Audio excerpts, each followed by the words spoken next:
Judul cerita minggu ini, Tuhan Yesus memberiku makan. Elia adalah hamba Tuhan. Ia selalu melakukan apa yang diinginkan Tuhan.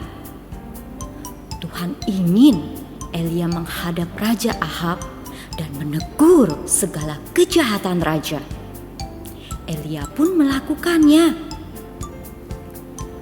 Tuhan ingin Elia menyampaikan hukumannya kepada Raja Ahab dan rakyatnya yang tidak mau menyembah Tuhan dan membuat banyak sekali patung-patung. Elia berkata kepada Ahab, "Tahun-tahun ini tidak akan turun embun, juga tidak akan turun hujan sampai aku mengatakannya." Adik-adik, Raja Ahab menganggap enteng perkataan Elia. Raja Ahab tidak peduli. Tetapi embun benar-benar tidak turun. Hujan pun tidak turun. Di mana-mana ada kekeringan. Banyak sekali ternak yang mati karena tidak ada lagi rumput. Banyak sekali orang yang kelaparan karena tidak ada tanaman yang bisa tumbuh. Adik-adik, apakah Elia kelaparan? Tidak. Tuhan menyuruh Elia tinggal dekat anak sungai Kerit karena di sana ada air untuk diminum. Setiap hari, pagi dan petang, Tuhan memerintahkan burung-burung gagak untuk membawa roti dan daging bagi Elia. Tetapi karena hujan tidak turun-turun juga, sungai itu pun mulai mengering. Elia tahu bahwa ia akan segera memerlukan air untuk minum. Ia menunggu petunjuk Tuhan tentang apa yang harus dilakukan selanjutnya.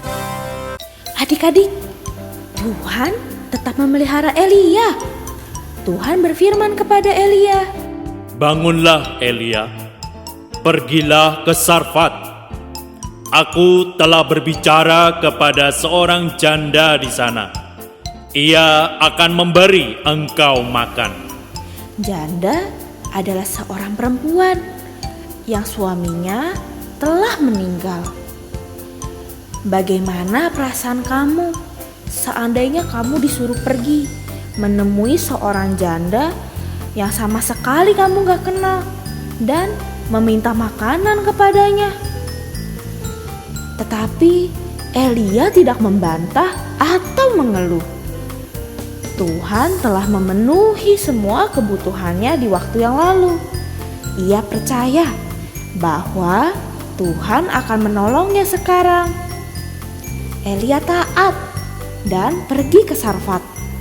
Ketika sampai di pintu gerbang kota, Elia melihat ada seorang perempuan sedang mengumpulkan kayu. Wah, ia tahu bahwa inilah janda yang ditentukan Tuhan untuk menolongnya. Kata Elia kepadanya, "Tolonglah, maukah engkau memberikan sedikit air kepadaku?" Ketika perempuan itu berbalik hendak mengambil air, Elia menambahkan, Aku juga lapar. Tolong berikan sesuatu untuk aku makan." Adik-adik, kira-kira apakah perempuan itu akan memberikan makanan kepada Elia?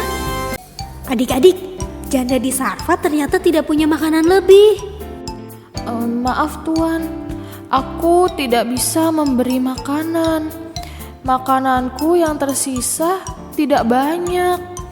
Sebenarnya aku mengumpulkan kayu bakar ini untuk membuat roti kecil bagiku dan anakku. Setelah itu kami tidak mempunyai apa-apa lagi. Kami akan segera mati kelaparan. Pada zaman itu, para janda mengalami kesulitan untuk mempertahankan hidup. Mereka tidak mempunyai suami yang bisa menanam gandum dan mencari uang. Para janda harus berjalan di belakang para penuai di ladang dan mengumpulkan gandum yang tersisa. Bila terjadi kemarau panjang, para jandalah yang lebih dahulu mengalami kelaparan. Tetapi Elia tidak menyerah. Ia teringat janji Tuhan yang akan memeliharanya dan janda itu. Elia berkata kepada janda itu, "Janganlah takut, pergi dan siapkan makanan.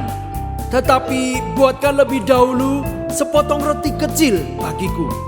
Kemudian kau dapat membuat makanan bagimu dan bagi anakmu. Sebab beginilah firman Tuhan Allah Israel. Tepung dalam tempayan itu tidak akan habis, dan minyak dalam buli-buli itu pun tidak akan berkurang sampai pada waktu Tuhan memberi hujan ke atas muka bumi." Janda itu mempercayai pesan Elia dan melakukan apa yang dimintanya. Ia membagi roti itu untuk Elia.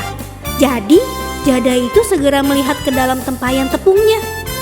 Wah, ternyata masih tersisa cukup tepung untuk membuat roti yang lain.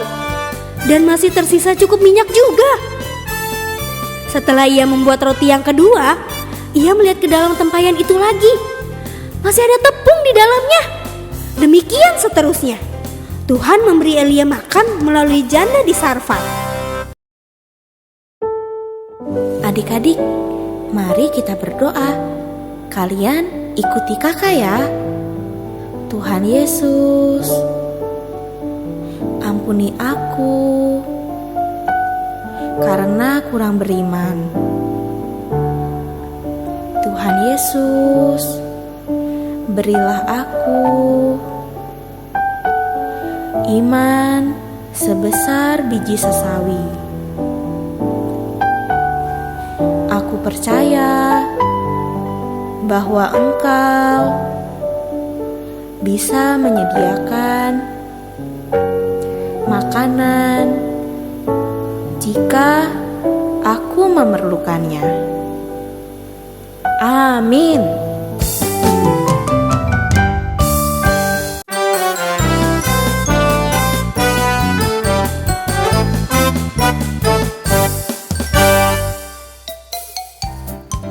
Adik-adik, hafal ayat kita minggu ini adalah Matius pasal 6 ayat 8. Bapakmu mengetahui apa yang kamu perlukan. Kita ulangi ya.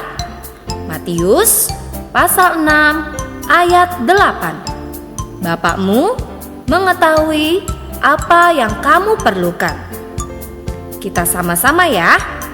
Matius pasal 6 ayat 8. Bapakmu mengetahui apa yang kamu perlukan. Hafal ayat minggu ini, Matius pasal 6 ayat 8. Bapakmu mengetahui apa yang kamu perlukan. Kita ulangi ya.